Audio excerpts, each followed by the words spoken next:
ամբողջ աշխարհում Եվրամիությունով ԱՄՆ-ով Հայաստանում ես ոչ միայն ես, այլ նաև արտգործնախարարի պաշտոնյաները պնդում ենք, որ սա խաղաղությունը չի, այլ պատերազմի բացակայությունն է եւ օքեյ քայլա դեպի խաղաղություն։ Եթե խաղաղությունն է, ինչ խաղաղության պայմանագրի ստորագրության մասին խոսքը գնում, հա։ Բացի անձամբ Նիկոլ Փաշինյանից, ով փորձում է նախընտրական պայքարը սկսել օգոստոսի կեսերից 26 թվականի հունիսի, այսինքն ինքը ուզում է ժողովրդին այնքան ասի, որ խաղաղությունն է Գեբելսի դրամաբանության մեջ միշտ կրկնել շատ մեծ ահավոր սուտ, որովհետեւ մարդկանց այսինքն ինքը համարում է, որ ինքը թերթի խմբագիր է, գիտի ոնց է աշխատում։ Ինքը ամեն օր ասում է խաղաղություն է։ Ամեն օր կրկնում է, որ խաղաղություն է, բայց դա սուտ է։ Խաղաղություն չի, պատերազմի բացակայություն։ Քայլ է պատերազմի ավարտի ուղղությամբ այն է։ Հիմա տեսեք, որ ասում ենք ադրբեջանցին, մարդկանց մոտ կարող է ներքին կոնֆլիկտ առաջանա, ինչի ենք մենք ադրբեջանցիներին մեջ բերում, բայց նույն բանը ասում է Եվրամիությունը, նույն բանը ասում է ԱՄՆ-ն, նույն բանը ասում ենք Հայաստանում մենք,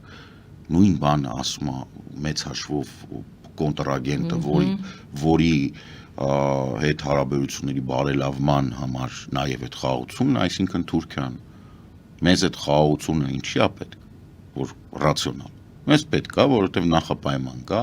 խաղաղության առկայություն սահմանի բացում։ Թուրքիայի սահմանի բացում։ Թուրքիան բազմիցս հայտարարել է, գիտենք տարբեր աղբյուրներից, թե իրենցից, ներքին թուրքական աղբյուրներից, ներքին թուրքական մամուլից, տարբեր ձևերով։ Բոլսից ես ունեմ այդ տեղեկությունները եւ այլն։ Ամբողջ Թուրքիայի վերնախավը պնդում է, որ սահմանը պետք է բացվի, վերնախավի մի մասը, որ Ալիևի հետ ֆինանսական կապեր ունի այս կամ այն կերպ Էրդողանի, որը նախագահական պայմանավորվածություններն պնդում են, խաղաղության պայմանագիրը կնքում եք, խաղաղությունը հաստատվում է, ես առանց որևէ բանի սահմանը բացում եմ։ Մենք չենք կարող այս պահին ասել, որ դու սուտ ես խոսում, որովհետև հələ որ բան չկա։ Չեն ասում, չէ, չենք բացում, չեն ասում դե այլ պայմաններ առաջ չեն բերում։ Հա, օրինակ տեսեք, եթե իրենք խափեն կամ այլ պայմաններ առաջ քաշեն, դա կերևա, իրանք ասեն, օրինակ համել ուզում ենք, որ չգիտեմ, ձեր կնիքի վրա մասիսը չլինի, բայց իրանք դες բաներ չեն ասում։ Իրանք ընդհանրապես ասում են խաղաղություն թող լինի, սահմանը բացենք։ Ուրիշ բան չեն կրկնել, իսկան վաղ տա 94 թվականից դեն ասում։ Հիմա եթե կա խաղաղություն, ուրեմն սահմանը պետք է բացվի։ Սահմանը բաց չի, հետեւաբար խաղաղություն չկա։ Ուրեմն ամբողջ աշխարհը պնդում է, որ խաղաղություն չկա, եւ այն միակ ինդիկատորը, որը ներքին այդ եթե դավադրական տեսությունների հավատում կամ չեք հավատում, էական չի։ Միակ ինդիկատորը, որ իրականում ամբողջ համաշխարհային կառավարման վերնախավը բանա ընդունում է, դա Հայաստան, Թուրքիայի մինչև սահմանի բացումն է Թուրքիայի կողմից, ուրեմն մեր կողմից բաց է։ Եթե սահմանը բաց չի, ուրեմն խաղաղություն չկա, վերջակետ։ Ուրեմն ամբողջ աշխարհը պնդում է, որ խաղաղություն չկա։ Միակ մեզ հասանելի ինդիկատորը Թուրքիայի սահմանի բացումը չի աշխատում, այսինքն ինքը ցույց է տալի, որ խաղաղություն չկա։ Մենք ունենք մի հատիկ Նիկոլ Փաշինյան, ով 2 ամիս է հենց խոսափող է տեսնում, որը նույնիսկ իրան չի ուղված հարսանիքի խոսափող լինի, վազելով գնում ասում խաղաղություն կա ու փախնում է։ Դիլետանտներին չի կարելի թույլ տալ գաղափարախոսական աշխատանք իրականացնել, որովհետև դա վերածվում է ստենդափի շատ վատ, այն լինում է, չէ՞ որ վատ ստենդափ։ Այստեղ մենակ գաղափարախոսական չի, փիլիսոփայական էլ է։ Հա, որ ոչ ծիծաղալու է, ոչ բան այն իսպանական ամոթ է։ Ուրեմն տեսեք, նախ հանրապետությունների համարակալումը դա ֆրանսիական ավանդույթ է։ Ֆրանսիական ավանդույթը, որը հիմնված է սահմանադրությունների վրա։ Եկեք գանք նրանից, ընդունենք, որ առաջին հանրապետությունը ուղղակի չի հասցրել սահմանադրություն ընդունել։ 36 թվականին եղել է սահմանադրություն ՀԽՍՀ-ի, այսինքն Հայաստանի սովետական սոցիալիստական միության, որը Անդրկովկասյան ֆեդերացիայից դուրս է եկել եւ մտել է սովետական միություն ուղիղ, որտեղ մինչև այդ մենք ձևավորել էինք Անդրկովկասյան ֆեդերացիա եւ Անդրկովկասյան ֆեդերացիաներ սովետական միության անդամ։ 2 36 թվական 77 թվական 3 95 թվական 4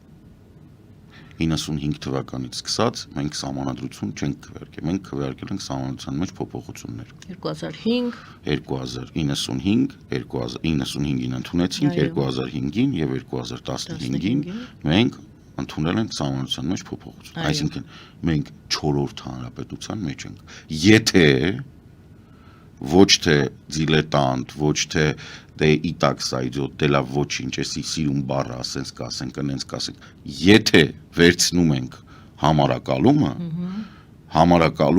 գոյություն ունի միայն ֆրանսիական ավանդույթում եւ կպածա բացառապես սահմանադրությունների փոփոխությունների հետեւաբար Նիկոլ Փաշինյանը ապրում է 4-րդ հանրապետությունում եթե ինքը գնում է որպես դրոշի փոփոխություն որ ընդեղ մեզ մոտ չգիտեմ զինանշանի եւ դրոշի փոփոխություն գաղափարապես հա որ գերդն է փոխվում առաջի հանրապետությունը 18-20 այնուհետև ԽՍՀՄ-ը որը որ արդեն այդ սոցիալիստական բաներով եւ հիմա երրորդը որը որ դրոշ գիրնի այդ պարագայում եթե ինքը ասում է 4-րդ ուրեմն ինքը պետքա փոխի զինանշանը եւ դրոշը սահմանադրության հետ դա կապ չունի որտեւ առնվազն երրորդում մենք երկու անգամ սահմանադրություն ենք փոխել բայց ասում կասկածելի պայմաններում ես կասկածելի չէ եթե սահմանադրության մի րոպե եթե սահմանադրության մեջ ենք ապա սովետական միության մասին է խոսքը 36-77 մենք երկու անգամ 78 մենք սահմանադրություն ենք փոխել սովետական սոցիալիստական ռեսպուբլիկայի սահմանադրությունը մենք երկու անգամ փոխել ենք 0-ից 95-ը այդ արդեն 4-րդ հանրապետությունն է, այդ եմ ասում։ Եթե ինքը հիմա պատրաստվում է սահմանադրությունով հաշիվը տանել, ուրեմն ինքը պետք է գնա դեպի 5-րդ հանրապետություն։ Եթե ինքը Գերբուգինն է փոխում 4-րդ, ինչի համար եմ այսքան երկար պատմում։ Մարդիկ դիլետանտ են։ Ինքը միակ բանը, որ ունի, ցանկություն ունի ինչ որ մի կերպ տեղավորվելու արևելյան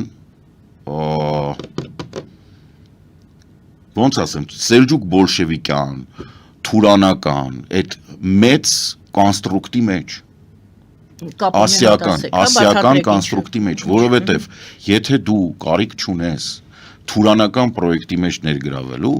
դու նաև կարիք չունես այս ամեն ինչի Հայաստանի Հանրապետության սահմանադրությունը գործող թույլ է տվել թավշյա ոչ բռնի ժողովրդավարական հեղափոխություն իդեալական սահմանադրությունը ժողովրդավարության համար բայց ասում կասկածներ կան պետք է նորը ընդունեմ ես նորից եմ ասում կան քաղաքական գործիչներ ովքեր այնքան դիլետանտ են որ չեն հասկանում ու սկսում են այն ճյուղը որի վրա նստած են այդ ճյուղը կտրել Նիկոլ Փաշինյանը եկել է իշխանության, որովհետև այս սահմանադրությունը թույլ է տվել ժողովրդավարության այնպիսի դրսևորում, որի արդյունքում մարտով ոտով Գյումրիից գալիս էր, կարողացավ անել բռնի, թավշյա, ինչ է այնտեղ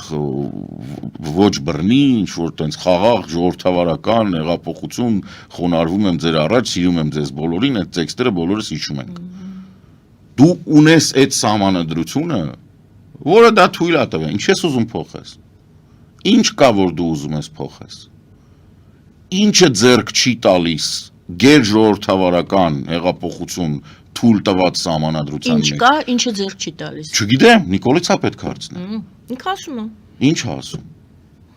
Որ կասկած կա,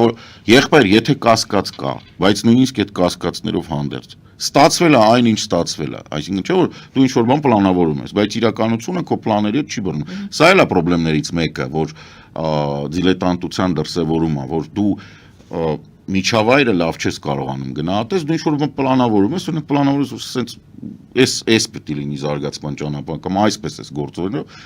իրականությունը չգիտեմ, անձրև է գալի կամ շատ շոկ է կամ ձմեռ է կամ ինչ որ բան, մի քիչ պետքա պլաններդ փոխես։ Հա, եթե ասենք Մանդելայի փոխարեն Կլաուզևից կարդար կիմանար, որ ցանկացած ռազմական պլան փոփոխության է ենթարկվում այն վարքյանից, որ դառնում է բան, դաշտային գործողություն։ Այո, հենց որ պատերազմը սկսում է, պլանը պետք է փոփոխվի։ Հիմա քեզ դուր չի գալի սահմանադրության մեջ շուտ կետեր կա, որ դուր չի գալի։ Սահմանադրությունը եկե կապել է իրականությանը,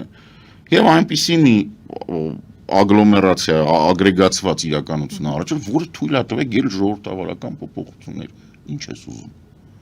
Աստծուց կրակ ես ուզում։ Սրանից լավը կարող է չստացվի։ 100% չի ստացվի։